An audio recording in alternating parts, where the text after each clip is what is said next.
Quand Joseph les a amenés en présence de Pharaon, Pharaon les a posé des questions. Ils ont répondu. Il a dit, quelle est votre occupation? Ils ont dit, nous sommes des bergers. Nous maîtrisons les trucs liés à la bergerie. Et de là, Pharaon les a donnés Gozen. Là se trouve leur bergerie. Mais avec le temps, ils ont été convertis et ils sont devenus des constructeurs. Et après, ils ont donné naissance à Moïse. Moïse a été formé et élevé, même par la plupart des magiciens. Parce que il est comme un prince. Il était un prince de l'Égypte. Et il a été formé dans la sagesse des hommes sages. Les hommes sages d'Égypte, les magiciens. Donc, il connaît beaucoup de choses. Mais parce que Dieu l'a déjà choisi et il doit être le leader de son peuple, la personne qui va sauver son peuple, la personne qui va faire sortir son peuple. Dieu, là, la première des choses, Dieu l'a amené dans les affaires de bergerie.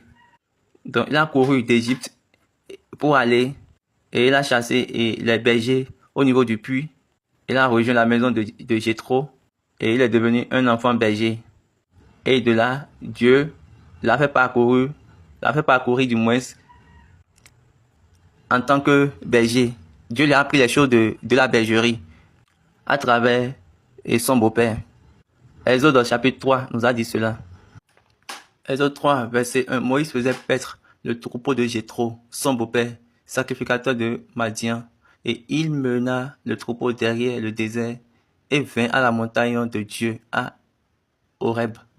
L'ange de l'Éternel lui apparut dans une flamme de feu au milieu d'un buisson. Moïse regarda et voici, le buisson était tout en feu. Le buisson ne se consumait point. Donc il était un berger et il amenait au pâturage les troupeaux de Jéthro. Donc Dieu l'a choisi parmi son peuple. Ok, allons dans Hébreu chapitre 5. Verset 1. En effet, tout souverain sacrificateur est pris du milieu des hommes, est établi pour les hommes dans le service de Dieu, afin de présenter des offrandes et des sacrifices pour les péchés. Il peut être indulgent pour les ignorants et les égarés, puisque la faiblesse est aussi son partage.